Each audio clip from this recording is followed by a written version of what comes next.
Ketemu lagi di pagi hari yang bersemangat ini dengan aku Vivi dan aku Emrita. Untuk mengawali briefing pagi pada hari ini, kita akan awali dengan quotes menarik nih. Apa nih Kak? Jangan menunggu waktu yang tepat untuk melakukan sesuatu, Karena waktu tidak akan pernah tepat bagi mereka yang menunggu. Nah, untuk video briefing kita pagi hari ini dibawakan oleh siapa sih Kak? Nah, untuk video briefing kita pada pagi hari ini akan dibawakan oleh seseorang yang kece, cool, fashionable, dan pastinya selebgramnya John Motor, Kak. Wah, siapa sih Kak? Penasaran nih. Yuk kita langsung tonton videonya.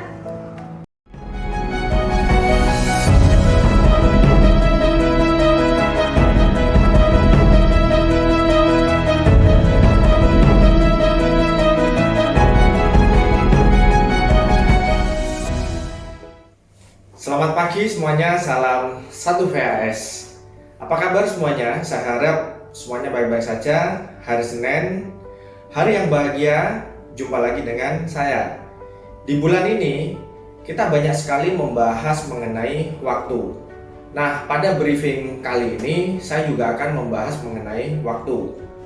Supaya kita jauh lebih paham mengenai pemanfaatan waktu yang efektif itu seperti apa. Karena waktu itu juga berhubungan dengan kemalasan yang kita miliki.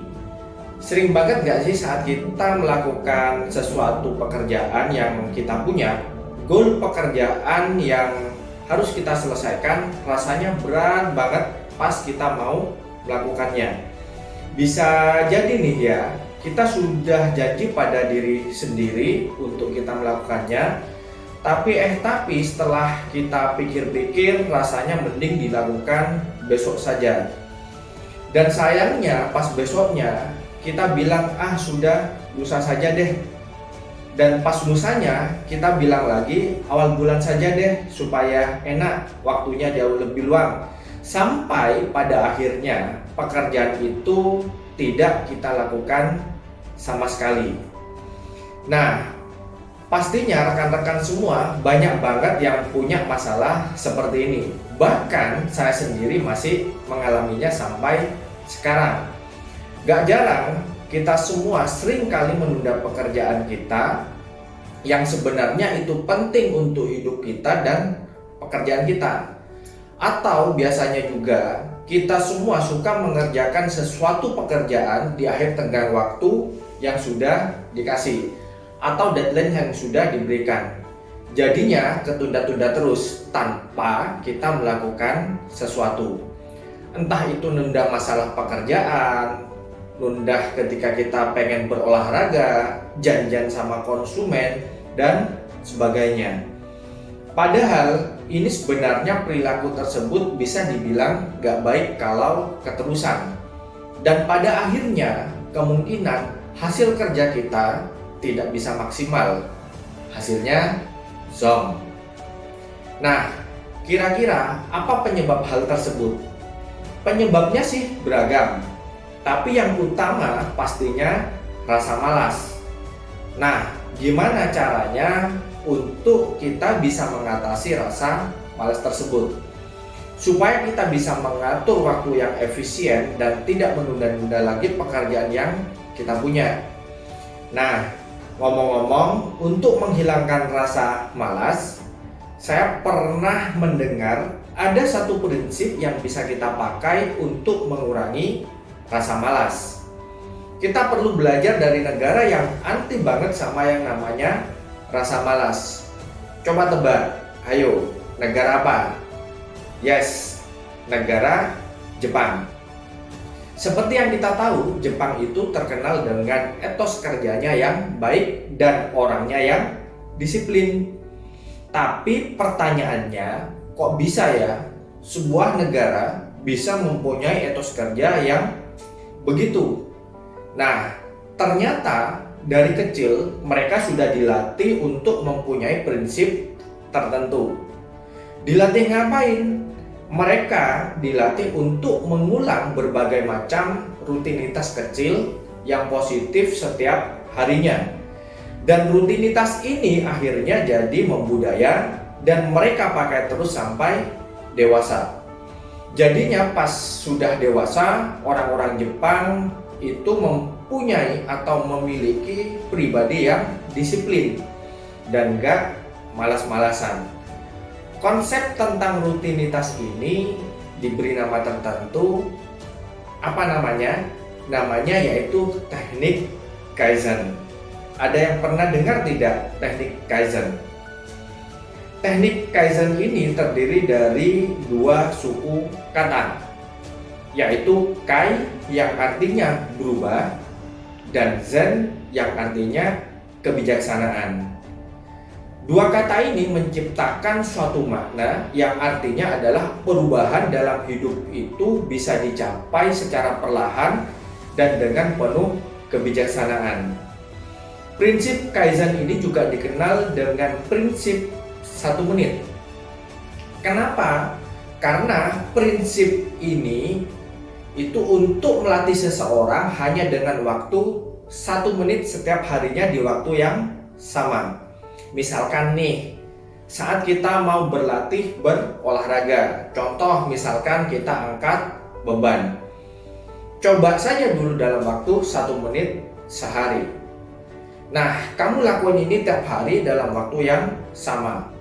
Ini tadi kan angkat beban ya.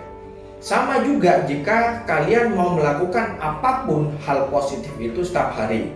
Misalkan membaca, menulis, mengerjakan tugas, follow up customer mungkin di divisi H1, WA blast, dan apapun yang mau kita lakukan. Tetapi dengan catatan saat kita melakukan itu tanpa distraksi apapun atau tanpa gangguan apapun. Jadi kita harus fokus dalam melakukannya. Menariknya, prinsip 1 menit ini akan melatih kita untuk lebih bertanggung jawab kepada diri sendiri. Karena ketika kita berhasil mengerjakan sesuatu itu dalam waktu 1 menit, ini akan membuat rasa kita lebih baik. Karena kita merasa melakukan sesuatu hal dengan tuntas. Dan perasaan ini, sense of progress-nya, ini akan membuat kita ketagihan. Karena kita sudah bertanggung jawab dengan sebuah tugas yang kita punya. Dan kita sudah menyelesaikan tugas itu sampai selesai. Jadi kayak tadi ya, ada sense of progress dalam hidup kita. Dan ini akan bakal membuat diri kita ketagihan. Karena bikin lagi 1 menit, kalau kita mau rutinin setiap harinya, biasanya akan nambah terus dan nambah. Jadi kita bakal mulai ketagihan di hari-hari berikutnya.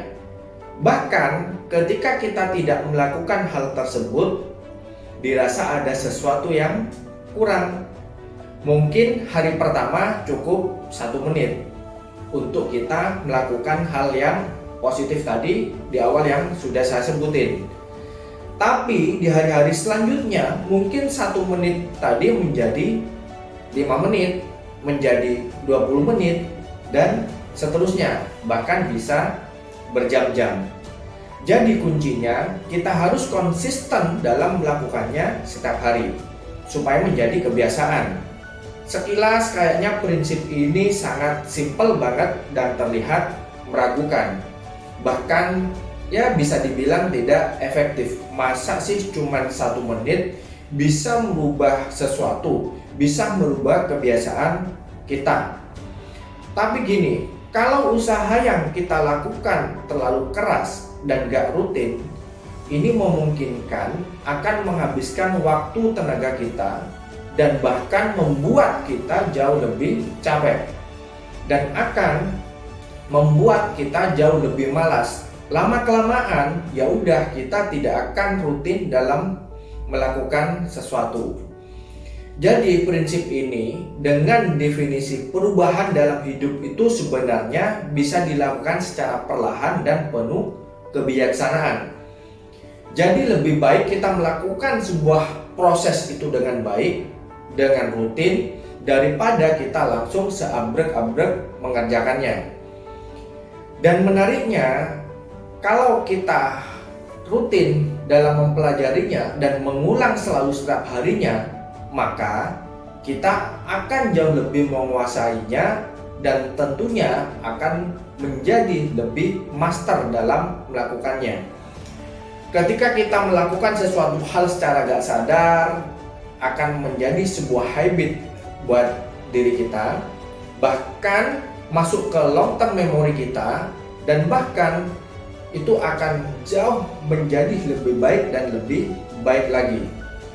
Prinsip Kaizen ini bisa dilakukan oleh siapapun dalam bidang apapun karena sangat gampang dan hanya dilakukan dalam waktu 1 menit 1 hari. Nah, rekan-rekan semua, ini yang bisa saya sharingkan di pagi hari ini supaya nantinya bisa membantu permasalahan yang kita miliki selama ini. Tetap semangat, salam perubahan. Give applause to Mr. Faiz. Selanjutnya, kita punya beberapa info menarik buat teman-teman semua. Nah, informasi yang pertama yaitu ada pemberkasan karyawan baru tanggal 21 Juni 2021. Kemudian, info yang kedua ada training fraud yang akan dilaksanakan pada tanggal 22 Juni 2021. Kemudian ada onboarding class yang akan dilaksanakan tanggal 23 Juni 2021. Kemudian yang terakhir ada beberapa informasi terkait dengan koperasi yang akan disampaikan oleh Kak Vivi. Kali ini kami akan menjelaskan tata cara pengajuan pinjaman koperasi SDM. Yang pertama, teman-teman perlu mengisi form pengajuan pinjaman yang didapatkan dari atasan atau HRD dan ditandatangani oleh atasan langsung. Yang kedua, HRD akan membuat rekomendasi pinjaman dan mengirimkannya ke koperasi SDM. Yang ketiga, koperasi SDM akan membuatkan perjanjian kredit yang harus ditandatangani oleh peminjam. Yang terakhir, teman-teman tinggal menunggu pinjamannya cair. Informasi tadi sekaligus menutup briefing pagi hari ini. Jangan lupa untuk tetap menjaga kesehatan dan mematuhi protokol kesehatan. Selamat beraktivitas dan tetap semangat. Sampai jumpa minggu depan.